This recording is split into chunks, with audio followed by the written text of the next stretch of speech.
Okay, Hello, good morning. Wala po si Doc Bentinilla. Sa taas ba? May sakit. Dapat siya ngayon Ako, nagkasakit tuloy. No, but anyway, schedule ko po talaga ngayon. So, let's open our Bibles to Proverbs chapter 16, verse 18 to 19. Let's all stand up. If you have your Bibles, Proverbs chapter 16, verse 18 to 19.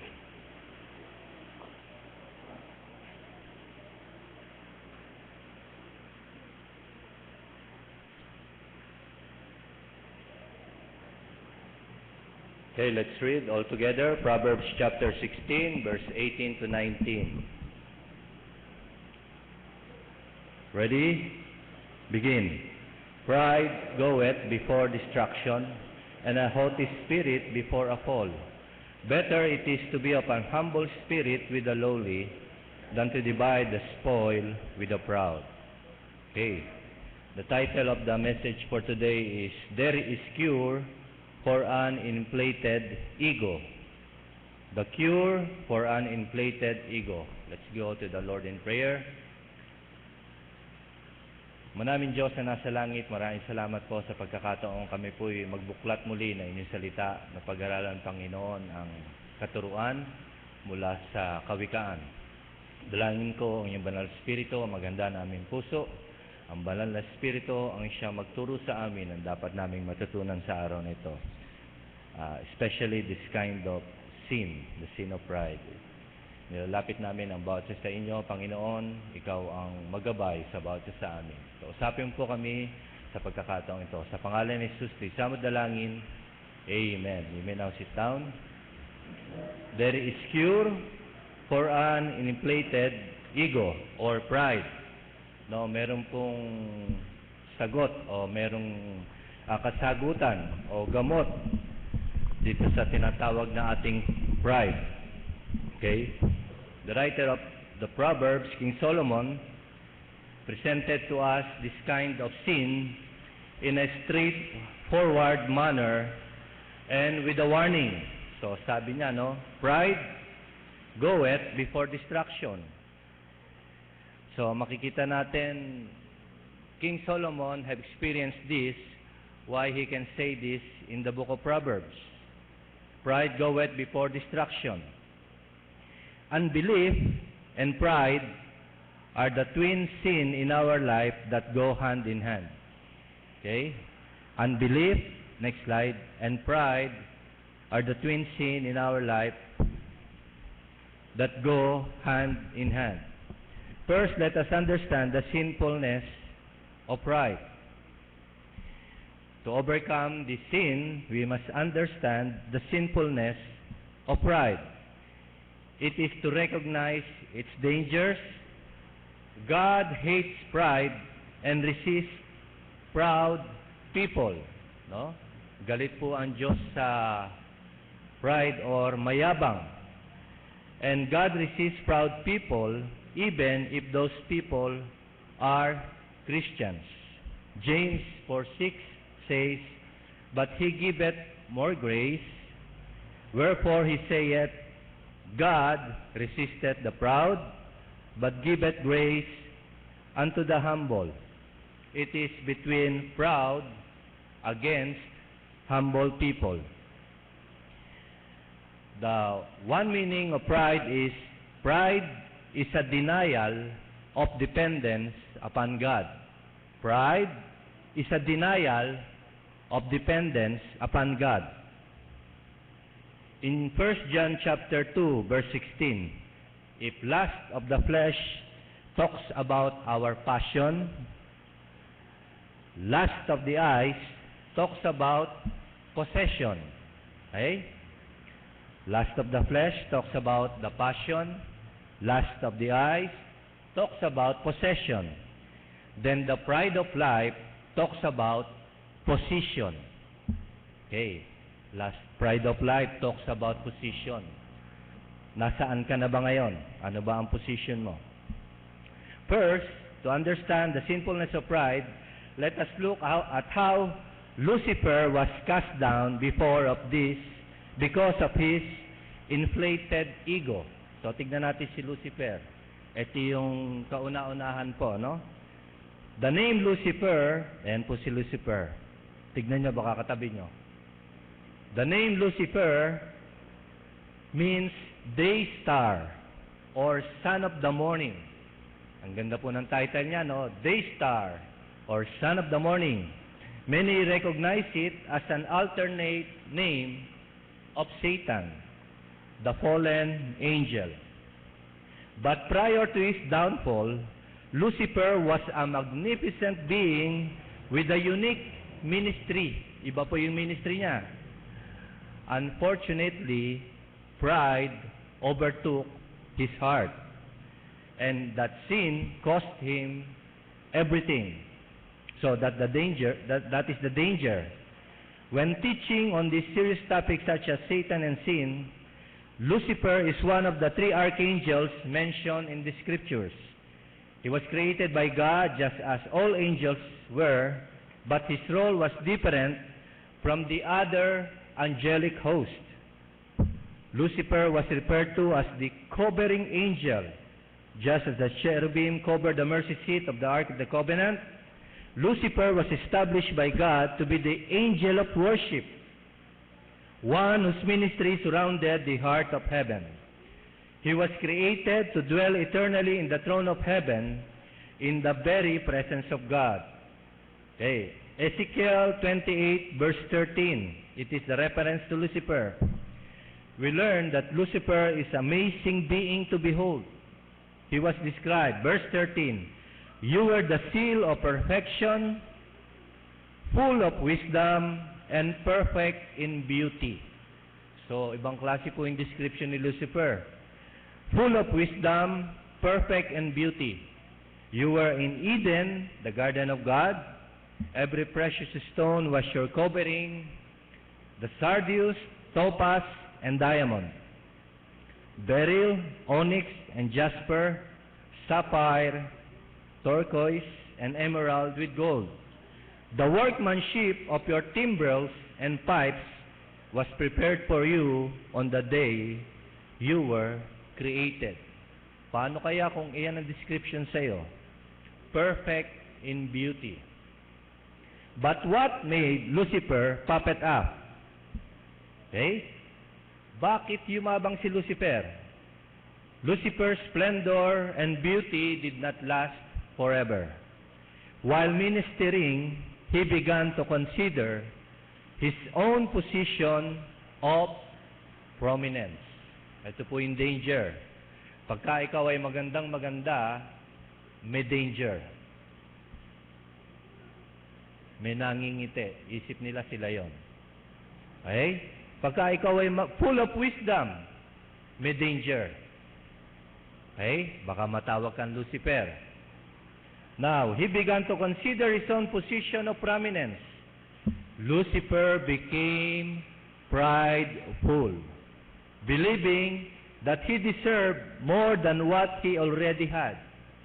Hey, he wanted to become like the Most High. It was revealed in Isaiah 14, the fall of Lucifer from the heights of heaven, which resulted in his status as the creature that he is today. Verse 12, Isaiah 14 verse 12 says, how you are fallen from heaven, O Lucifer, son of the morning, for you have said in your heart. Nag-start po talaga sa puso. For you have said in your heart, I will ascend into heaven. I will exalt my throne above the stars of God. I will also sit on the mount of the congregation on the farthest sides of the north. I will ascend above the heights of the clouds, and I will be like the Most High. Okay. Hindi po masama mag-ambisyon. Pero si Lucifer, iba po yung ambisyon niya. I will be like the Most High. It reminds me of the puffer fish. Slides please. Ito pong isdang ito, makikita niyo yan, ano? Mataba siya. This puffer fish, to protect itself, the puffer fish fills its elastic stomach with water or air. Hindi po ganyan talaga itsura niya, maliit siya. But he has the capacity to inflate water and air in his body. Kanya siya lumalaking ganyan. If a predator catches this puffer fish before it inflates, this puffer fish can inflate in the predator's throat. No? Pag nakain siya ng malaking isda na hindi pa ganyan siya, hindi pa siya nagpa-pop up, ang gagawin ng puffer fish, mag-i-inflate siya, no? Ng water or air sa kanyang body, kanya siya lumalaking ganyan. Then, it causes the predator's throat, causing it to choke to death. Besides this natural defense, certain parts of the puffer fish body are poisonous, especially to humans. Christians sometimes also are inflating themselves, not with water or air like this fish, but with pride. Sometimes hindi po natin alam kung tayo ay mayabang na. Pakisabi sa akin kung mayabang ako. Ay, nagsasabi sa akin mayabang ako yung anak ko eh. Papang, yabang mo naman, no? Maganda rin yung misa, may neutralizer, no? Hindi lahat ng tao may bawl lang sa'yo, no? Yabang naman ito. Ay, sabi rito, pride is the only disease known to man that makes everyone sick except the one who has it. No? Pride is the only disease known to man that makes everyone sick except the one who has it. Mr. C.S. Lewis said, the utmost evil is pride. It was through pride that the devil became the devil. Pride leads to every other vice. It is the complete anti-God state of mind.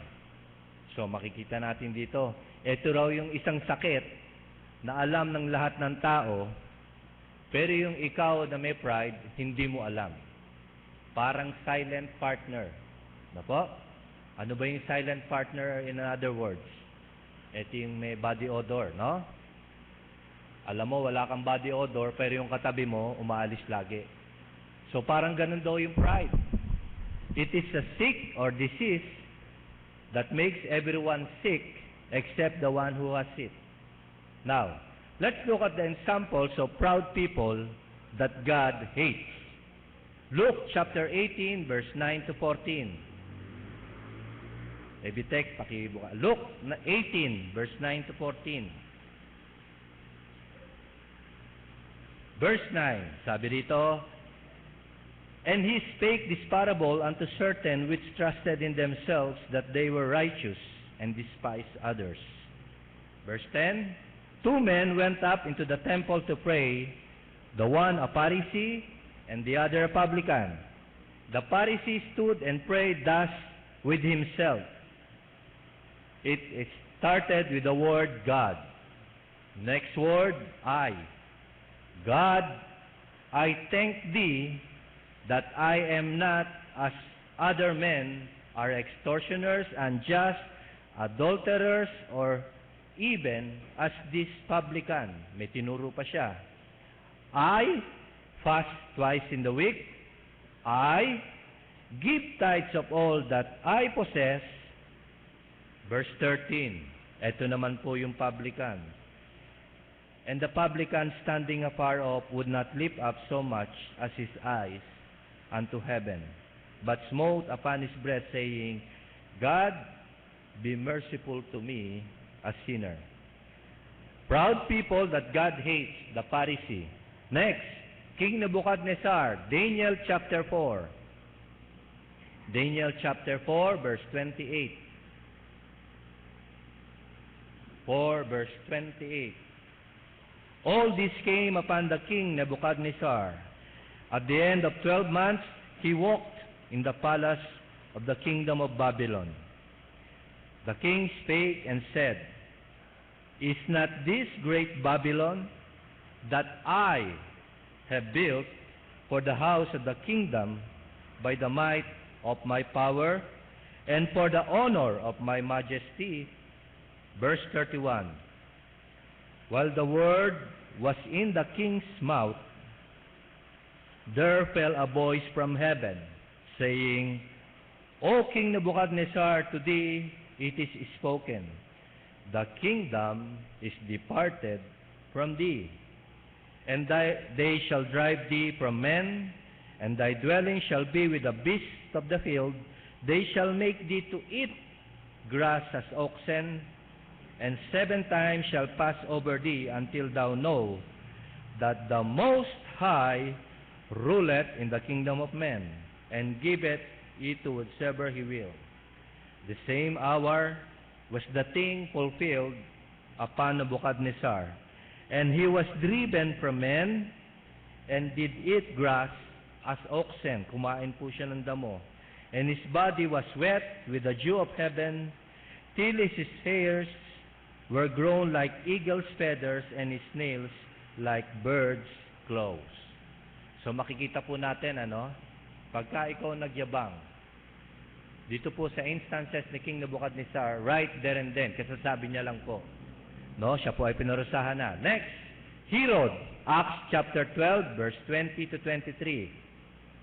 Herod, Acts chapter 12, verse 20 to 23. The Bible says, And Herod was highly displeased with them of Tyre and Sidon, but they came with one accord to him, and having made Blastus, the king's chamberlain, their friend, desired peace, because their country was nourished by the king's country. 21. And upon a set day, Herod, arrayed in royal apparel, nagsuot ng royal apparel, sat upon his throne, and made an oration unto them, nagsalita. And the people gave a shout, saying, It is the voice of a God, and not of a man. And immediately the angel of the Lord smote him, because he gave not God the glory, and he was eaten of worms, and gave up the ghost. So nakakatakot po magyabang. Now, if we can see the proud people that God hates, we can see there are some humble people that God exalts. In Luke chapter 18, binasa po natin kanina, ulit, Luke chapter 18 verse, Luke 18, yung publican naman po. Ano po sinabi ng publican? Verse 13, And the publican, standing afar off, would not lift up so much as his eyes unto heaven, but smote upon his breast, ginaganon yung kanyang dibdib, saying, God, be merciful to me, a sinner. So, nakita ko po dito, pagka ikaw nagmamakaawa sa Diyos, sa dibdib ka nakahawak. Pero pagka ikaw nagyayabang, saan ka nakahawak? Minsan sa balikat, tama? Galing talaga, no? Minsan pupunta ka sa salamin, guwapo-guwapo. So, kasi yung heart ang pinaka-importante po sa tao. Kanya sabi niya, God, be merciful to me, a sinner. Verse 14, I tell you, this man went down to his house justified, rather than the other. For everyone that exalteth himself shall be abased, and he that humbleth himself shall be exalted. Next, the humble people that God exalts, Apostle Paul, Philippians chapter 4. Okay? Verse 10 to 12. Philippians chapter 4, verse 10 to 12. But I rejoice in the Lord greatly, that now at the last your care of me hath flourished again, wherein you were also careful, but ye lacked opportunity. Verse 11. Not that I speak in respect of want, for I have learned in whatsoever state I am, therewith to be content. Verse 12. I know both how to be abased and I know how to be abound. Everywhere and in all things I am instructed both to be full and to be hungry, both to be abound and to suffer need. So binigyan po si Apostol Pablo ng thorns in the flesh. Ang description po dyan ng thorns in the flesh, hanggang ngayon hindi siya maliteral kung ano. But binigyan siya ng sakit na ganito kasi baka daw siya yumabang. Okay? Because Apostle Paul is a Pharisee of Pharisees. No? He was a student of Gamaliel. Marami siyang alam, mayaman siya. No? Binigyan po siya. Sabi niya, I know both to be abased and both to be abound. Next, Peter. 1 Peter 5:6. Ano po yung sinabi ni Pedro? 1 Peter 5:6. Sabi niya, humble yourselves therefore under the mighty hand of God, that He may exalt you in due time. Kailan po nasabi ni Pedro to? He said these words when the cock crow 3 times. No po? Kasi nagmayabang siya, Panginoon, walang makakagalaw sa inyo. Walang makakalapit sa inyo under my dead body. Parang sinasabi niyang ganon. No? Pero nung dumating na, no? Nung dumating na yung pagsubok, no? Tiklop si Pedro. Later on, he realized we need to be humble. And lastly, our Lord Jesus Christ. Philippians 2:7 and 8.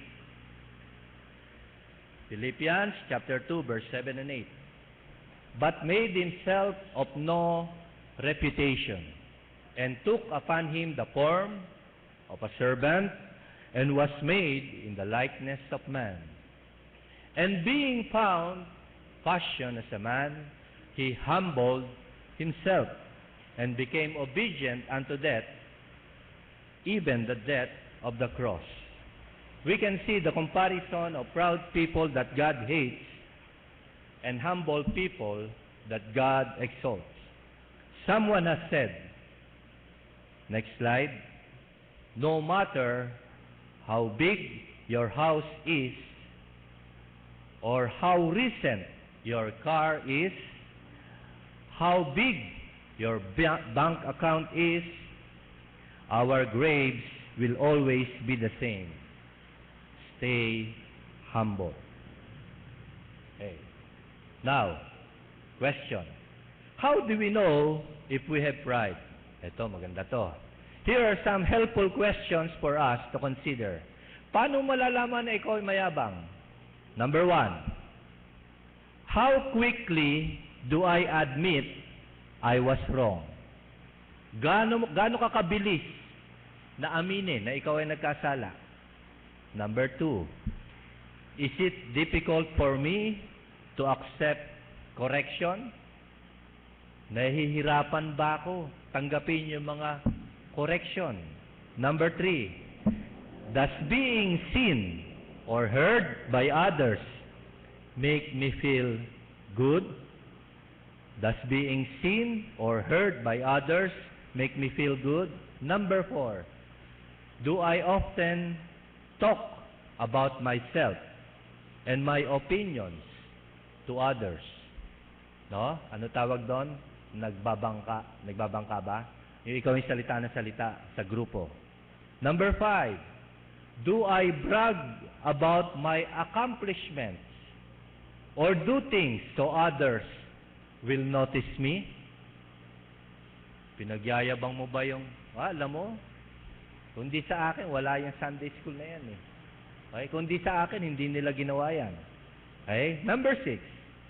Do I rely upon the acceptance of others to give me self-worth? So, ito po yung mga questions na we need to consider to know if we have pride. If we answered yes to any of these questions, then we have a pride problem.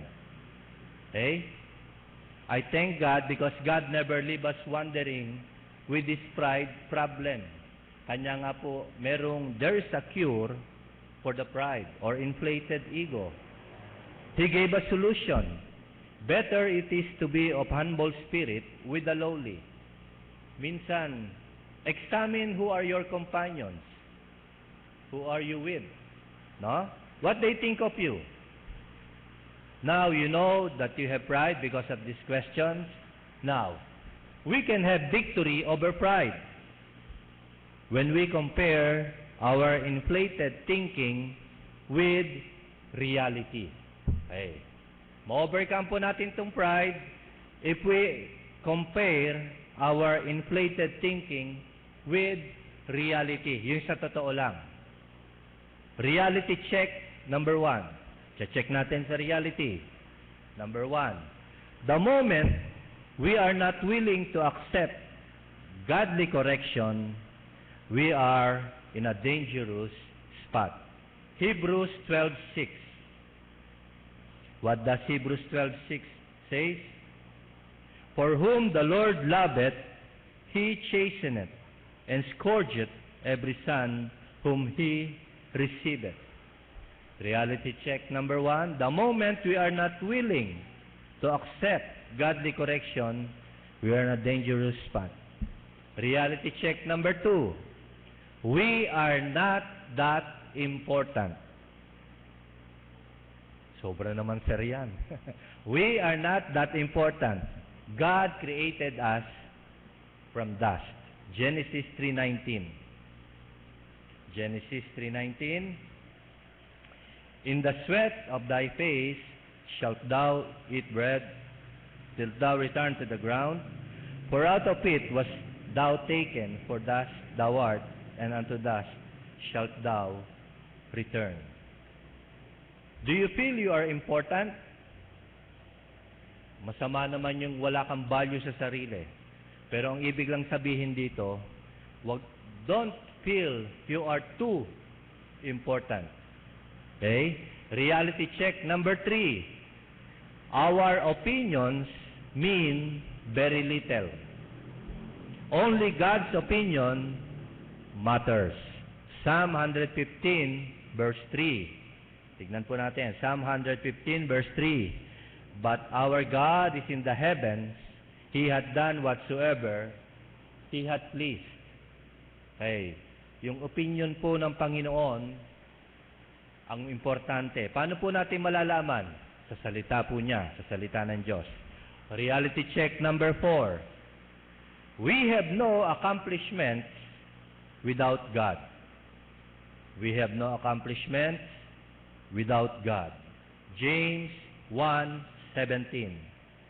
Every good gift and every perfect gift is from above, and cometh down from the Father of lights, with whom is no variableness, neither shadow of turning. And lastly, reality check number 5.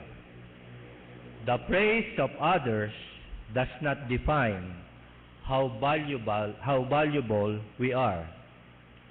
Only what God says about us counts. The praise of others does not define how valuable we are.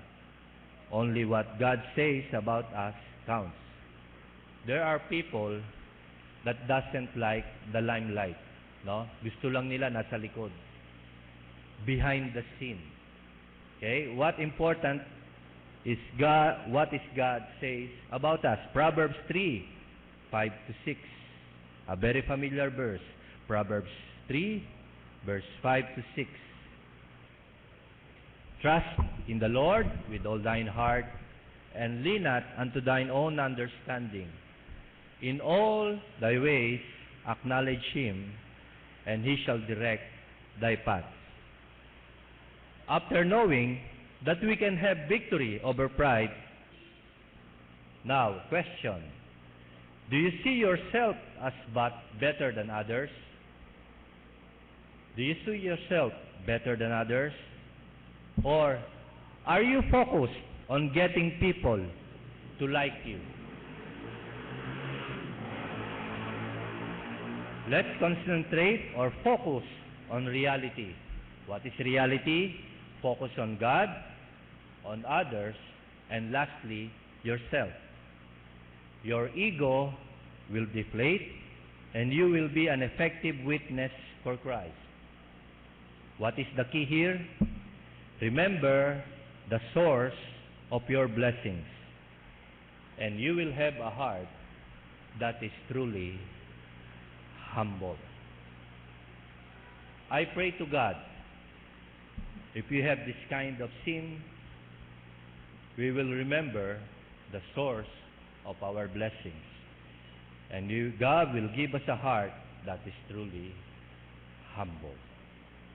There is cure for an inflated ego, our pride. Let's pray. Maraming salamat po, Panginoon, sa inyong katuruan regarding sa kayabangan. Dalayan ko, Panginoon, patawarin mo po kami. If we are not aware that we are proud, Lord, we pray, Lord, that your word will always guide us. We will always remember that you are the source of our blessing. You are the source of